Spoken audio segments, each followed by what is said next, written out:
Welcome student. এখন আমরা সংক্ষিপ্ত প্রশ্ন উত্তর সম্পর্কে আলোচনা করব। তা বিশেষ কিছু আলোচনা না করে প্রশ্নগুলি সম্বন্ধে আলোচনা করি। তা প্রথম প্রশ্নটি হচ্ছে যে পর্যায়ন প্রক্রিয়া বা গ্র্যাডিশনাল প্রসেসেস বলতে কি বোঝো বা কি বোঝো।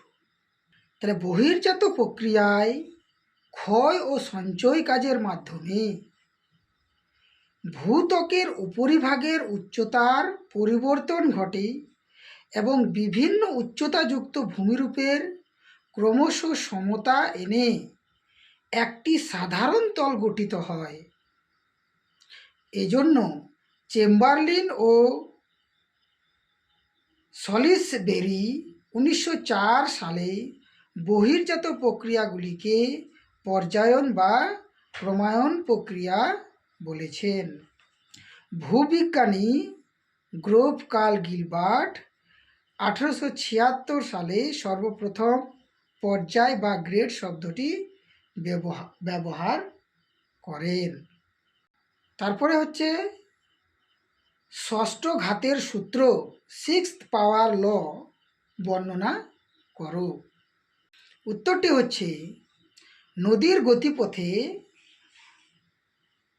নদীর গতিবেগ ইংরেজি ভি যা দ্বিগুণ বৃদ্ধি পেলে তার বহন ক্ষমতা সি 64 গুণ সমান 2 × 10⁶ গুণ বৃদ্ধি পায়।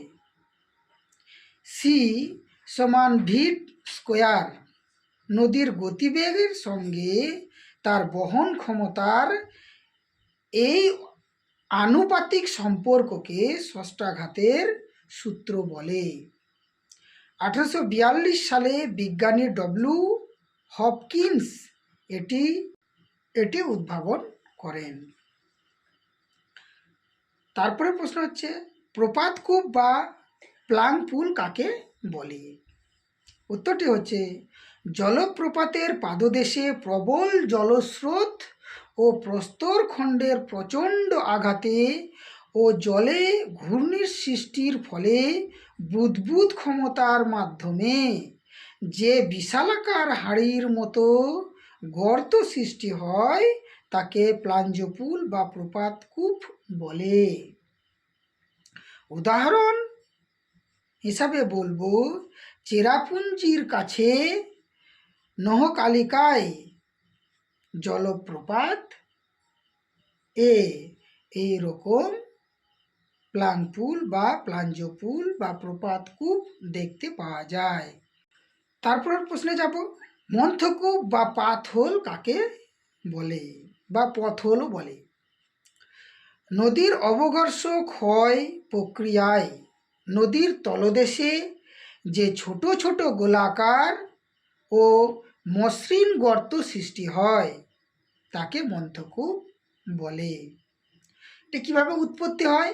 নদীবাহিত শিলাখণ্ড পাক খেতে খেতে নদী তলদেশে নরম শিলায় আঘাত করলে প্রথমে ছোট ছোট গর্ত সৃষ্টি হয়। এরপর ছোট নুড়ি ওই গর্তে ঘুরতে ঘুরতে ক্ষয়ের পরিমাণ বৃদ্ধি পেয়ে ওই গর্তকে আরও গভীর ও মসৃণ করে ওই মন্থকূপ গঠন করে। তারপরের প্রশ্নে যাব নদীর ধারণ অববাহিকা কাকে বলে। উত্তরটি হচ্ছে নদীর উচ্চভূমি বা পার্বত্য ভূমিতে উৎস অঞ্চলে অসংখ্য উপনদী সহ প্রধান নদী অববাহিকাকে ধারণ অববাহিকা বা ক্যাচমেন্ট বেসিন বলে। তাই নদীর উৎস অঞ্চলে নদী অববাহিকার জল সংগ্রহের ক্ষেত্র হল ধারণ অববাহিকা। তারপরের প্রশ্ন হচ্ছে লয়েস সমভূমি বা লয়েস প্ল্যান কাকে বলে। লয়েস শব্দটির উৎপত্তি জার্মান শব্দ লোস থেকে, যার অর্থ স্থানচ্যুত বস্তু। শব্দটি প্রথম ব্যবহার করেন ভন রিক্টোফেন। মরুভূমি, হলুদ ও ধূসর রঙের কোয়ার্চ, ফেলসপার, ক্যালসাইট, ডলোমাইট ও অভ্র খনিজ সমৃদ্ধ সূক্ষ্ম অর্থাৎ 20 মিলি বা 50 মিলি মাইক্রোমিটার ধূলি বালিকণাকে লয়েস বলে। মরু বা মরুপ্রায় অঞ্চলের লয়েস কণা বায়ু দ্বারা পরিবাহিত হয়ে ও দূরবর্তী স্থানে সঞ্চিত হয়ে যে সমভূমির সৃষ্টি হয় তাকে লয়েস সমভূমি বলে। এটি মরু অঞ্চলের বাইরে আর্দ্র অঞ্চলে বায়ুর সঞ্চয়জাত সমভূমি নামে পরিচিত হয়।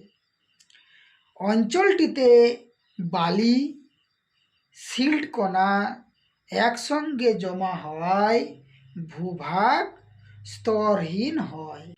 তারপরের প্রশ্ন হচ্ছে হিমরেখা কি? উঁচু পার্বত্য বা মরু অঞ্চলে যে সীমারেখার উপর সারা বছর তুষার জমে থাকে এবং যার নিচে তুষার গলে যায় তাকে হিমরেখা বা স্নো লাইন বলে। এর উচ্চতা নিরক্ষরেখা থেকে মেরুর দিক হ্রাস পায়।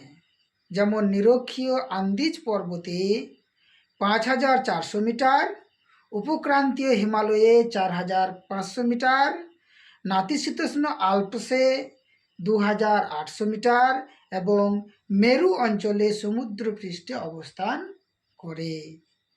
গ্রাবরেখা বা মরিন কি?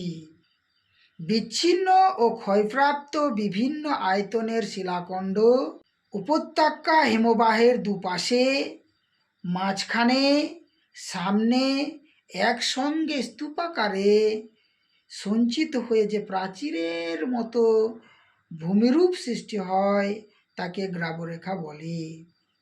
তিস্তা নদীর উচ্চ অববাহিকায় লাংচু লাচেন অঞ্চলে তা দেখা যায়। ড্রামলিন কাকে বলে? হিমবাহ বাহিত বিভিন্ন আকারের পাথরখণ্ড, নুড়ি, বালি, কাদা পর্বতের পাদদেশে নিম্নভূমিতে একসঙ্গে সঞ্চিত হয়ে সারিবদ্ধভাবে উল্টানো নৌকা বা ডিম আকৃতি যে টিলা ইতস্তত ছড়িয়ে থাকে তাকে ড্রামলিন বলে। এটি 30 থেকে 60 মিটার উঁচু আর 400 থেকে 800 মিটার চওড়া, 1 থেকে 3 কিলোমিটার দীর্ঘ হয়। স্কটল্যান্ড ও আয়ারল্যান্ডে দেখা যায়। কোনো স্থানে একসঙ্গে অসংখ্য ছোট বড় ড্রামলিন গড়ে ওঠে এবং সমগ্র অঞ্চলটি ডিম ভর্তি ঝুড়ির মতো দেখা যায়। একে ডিমের ঝুড়ি ভূমিরূপ বা বাস্কেট অফ এগ ট্রপোগ্রাফি বলে। ডেকান ট্রাপ কাকে বলে? ইংরেজি ডেকান শব্দের অর্থ দক্ষিণ প্রান্ত বা দাক্ষিণাত্য এবং সুইডিশ ট্রাপ শব্দের অর্থ সিঁড়ি বা ধাপ বা সিঁড়ির ধাপ। ক্রেটাসিয়াস থেকে ইয়াসিন যুগে অর্থাৎ 6 থেকে 13 কোটি বছর আগে ভূগর্ভের গুরুমণ্ডল থেকে উত্তপ্ত ম্যাগমা কোনো বিস্ফোরণ ছাড়াই ভূগর্ভের অসংখ্য ফাটল পথে বেরিয়ে ভারতের দাক্ষিণাত্য উপদ্বীপে উত্তর পশ্চিম ভাগে বিস্তীর্ণ অঞ্চলটিকে ঢেকে ফেলে। উপদ্বীপীয় দাক্ষিণাত্য মালভূমি ব্যাসল্ট লাভা গঠিত ধাপযুক্ত মালভূমি অঞ্চলকেই ডেকান ট্রাপ বা ডেকান ট্র্যাপ বলে। আলবেডো কাকে বলে? সূর্য থেকে নির্গত মোট শক্তির 200 কোটি ভাগের 1 ভাগ পৃথিবীর দিকে ছুটে আসে। এই আগত শক্তিকে যদি 100% ধরা হয় তবে এর 34% পৃথিবীর বায়ুমণ্ডলকে উত্তপ্ত না করেই মহাশূন্যে ফিরে যায়। এই 34% শক্তিকে আলবেডো বলে। এর বৈশিষ্ট্য কীরকম হয়? বায়ুমণ্ডলের উত্তাপ বাড়াতে এই শক্তি কোনো ভূমিকা গ্রহণ করে না। আলবেডো সবথেকে বেশি মেঘ থেকে 25% এবং সবথেকে কম স্থলভাগ থেকে 2% বিক্ষিপ্ত হয়। কোনো বস্তুকে উত্তপ্ত না করে যাওয়ায় আগত রশ্মি এবং বিকিরিত আলবেডো তরঙ্গ দৈর্ঘ্য কোনো তারতম্য হয় না। বৈপরীত্য উত্তাপ কাকে বলে? সাধারণত বায়ুমণ্ডলে ভূপৃষ্ঠের প্রতি 1000 মিটার উচ্চতা বৃদ্ধির সঙ্গে সঙ্গে 6.4 ডিগ্রি সেন্টিগ্রেড হারে উষ্ণতা হ্রাস পায়। কিন্তু কখনো কখনো উচ্চতা বৃদ্ধির সাথে সাথে বায়ুমণ্ডলের তাপমাত্রা হ্রাস না পেয়ে বেড়ে যায়। একে বৈপরীত্য উত্তাপ বলে। কিভাবে উৎপত্তি হয়? সাধারণত পার্বত্য উপত্যকার শান্তি মেঘমুক্ত রাতে পর্বতের উপরের অংশে বায়ু দ্রুত তাপ বিকিরণ করে খুব ঠান্ডা ও ভারী হয় এবং মাধ্যাকর্ষণ শক্তির প্রভাবে পর্বতের ঢাল বরাবর নিচের উপত্যকায় নেমে আসে। অন্যদিকে উষ্ণ হওয়ার পার্বত্য পাদদেশে বায়ু হালকা হয়ে উপত্যকার ঢাল বেয়ে ঊর্ধ্বগামী হয়। ফলে উপত্যকার নিচু অংশের উত্তাপ উপরের অংশের তুলনায় অনেক কম হয়। একেই বৈপরীত্য উত্তাপ বলে। সমোষ্ণ রেখা বা আইসোথার্মস কাকে বলে? এর বৈশিষ্ট্যগুলি কি কি? ভূপৃষ্ঠের উষ্ণতা সব জায়গায় সমান থাকে না। বছরের বিভিন্ন সময় বিভিন্ন ঋতুতে এমনকি দিনের বিভিন্ন সময় উষ্ণতার তফাৎ লক্ষ্য করা যায়। ভূপৃষ্ঠের যেসব স্থানে বার্ষিক উষ্ণতা একই রকম থাকে সেই সব স্থানে একটি কাল্পনিক রেখা দ্বারা যুক্ত করে মানচিত্রে দেখানো হয়। এই রেখাটিকে সমোষ্ণ রেখা বলে। আইসোথার্ম সমান আইসো যার অর্থ সমান যোগ থার্মস যার অর্থ উষ্ণতা। বৈশিষ্ট্যতা কীরকম হয়? সমোষ্ণ রেখাগুলি অক্ষরেখার সঙ্গে প্রায় সমান্তরালে ও পূর্ব থেকে পশ্চিমে বিস্তৃত। নিরক্ষরেখায় এর মান সবচেয়ে বেশি এবং মেরুতে এর মান সবচেয়ে কম। দক্ষিণ গোলার্ধে রেখাগুলির মধ্যে ফাঁক বেশি থাকে। উত্তর গোলার্ধে রেখাগুলি খুব ঘনভাবে অবস্থান করে। গর্জনশীল চল্লিশা কি? পশ্চিমা বায়ু উভয় গোলার্ধে 35 ডিগ্রি থেকে 60 ডিগ্রি অক্ষরেখার মধ্যে প্রবাহিত হয়।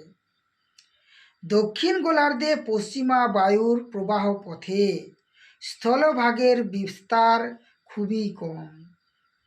তাই বায়ু দক্ষিণ গোলার্ধে জলভাগের উপর দিয়ে বাধাহীনভাবে প্রবল বেগে সশব্দে উত্তর পশ্চিম দিক থেকে দক্ষিণ পূর্ব দিকে প্রবাহিত হয়।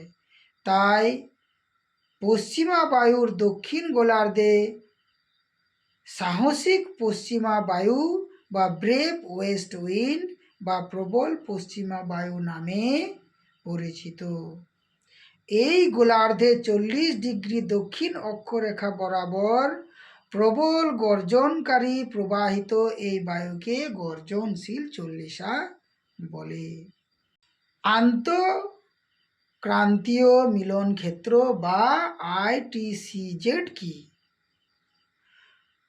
উত্তর পূর্ব ও দক্ষিণ পূর্ব আয়ন বায়ু নিরক্ষীয় নিম্নচাপ বলয় 5 ডিগ্রি উত্তর থেকে -5 ডিগ্রি দক্ষিণ অক্ষরেখার মধ্যে বরাবরে মিলিত হয়। এই অঞ্চলকে অন্তঃক্রান্তীয় মিলন অঞ্চল বা মিলন ক্ষেত্র বা ইন্টারট্রপিক্যাল কনভারজেন্স জোন বা ITCZ বলে। এই অঞ্চলের বায়ু সর্বদা উষ্ণ, আর্দ্র ও হালকা হওয়ায় এ অঞ্চলে বায়ু সকল সময় ঊর্ধ্বমুখী হয়। ভূপৃষ্ঠের সমান্তরালে কোনো বায়ু প্রবাহিত না হয় বলে এই অঞ্চল নিরক্ষীয় শান্ত বলয় নামে পরিচিত। সাড়াসাড়ি বান বা বান ডাকা কাকে বলে? ভরা কোটালের সময় সমুদ্রের জলস্ফীতি বেশি হওয়ার নদীর মোহনার মধ্যে দিয়ে জল প্রবল বেগে নদীতে প্রবেশ করে এবং নদীর অভিমুখের বিপরীতে প্রবাহিত হয়, ফলে নদীতে প্রবল জলোচ্ছ্বাস ঘটে। একে বান ডাকা বলে। যেমন পশ্চিমবঙ্গের হুগলি নদী, আর্জেন্টিনার লা প্লাটা নদীতে বান ডাকা দেখা যায়। বর্ষাকালে এইসব নদীতে জলের পরিমাণ বেশি থাকায় সেই অবস্থায় ভরা কোটাল হলে তা অতি প্রবল আকার ধারণ করে এবং মোহনার দিকে সমুদ্রের জল প্রবল গর্জন করতে করতে এগিয়ে আসে। একে সাড়াসাড়ি বান বলে। জাপান ও নিউ ফাউন্ডল্যান্ডের উপকূলে সারা বছর কুয়াশাচ্ছন্ন পরিবেশ থাকে এবং ঝড়ঝঞ্ঝার সৃষ্টি হয় কেন? জাপানের উপকূল বরাবর উষ্ণ কুরেশীয় স্রোত দক্ষিণ দিক থেকে উত্তর দিকে এবং শীতল বেরিং স্রোত উত্তর দিক থেকে দক্ষিণ দিকে প্রবাহিত হয়। অনুরূপভাবে উত্তর আমেরিকার উত্তর পূর্ব উপকূলে নিউ ফাউন্ডল্যান্ডের নিকট উষ্ণ উপসাগরীয় স্রোত দক্ষিণ পশ্চিম দিক থেকে উত্তর পূর্ব দিকে এবং শীতল লাব্রাডর স্রোত উত্তর পূর্ব দিক থেকে দক্ষিণ পশ্চিম দিকে প্রবাহিত হয়। উষ্ণ সমুদ্র স্রোতের প্রভাবে সমুদ্র জলের বাষ্পীভবন বেশি হয়, ফলে এই সমুদ্র স্রোতের প্রভাবে সেই অঞ্চলে জলবায়ু উষ্ণ ও আর্দ্র থাকে। অপরপক্ষে শীতল স্রোতের উপর দিয়ে প্রবাহিত বায়ু শীতল ও শুষ্ক থাকে।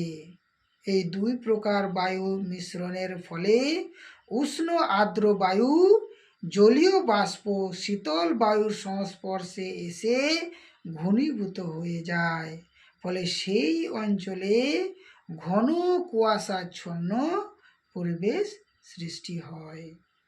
শৈবাল সাগর বা সার্গাসো সি কাকে বলে? উত্তর আটলান্টিক মহাসাগরের মধ্যভাগে উপসাগরীয় উত্তর আটলান্টিক, ক্যানারি ও উত্তর নিরক্ষীয় স্রোতের ঘড়ির কাঁটার দিকে চক্রাকার আবর্তনের ফলে যে স্রোত শূন্য ও সারগাসাম শৈবাল সমৃদ্ধ উপবৃত্তাকার জলাবর্ত বা সাগর সৃষ্টি হয়েছে তাকে শৈবাল সাগর বলে। এখানে শৈবাল ছাড়া প্লাঙ্কটন, মাছ কিছুই জন্মায় না, তাই একে জীবহীন মরুভূমিও বলা হয়। এটি পৃথিবীর এমন এক সাগর যার কোনো উপকূল রেখা নেই। যাই হোক, এখান থেকে এতটাই। পরবর্তী চ্যাপ্টারের জন্য আবার অপেক্ষায় থাকবো।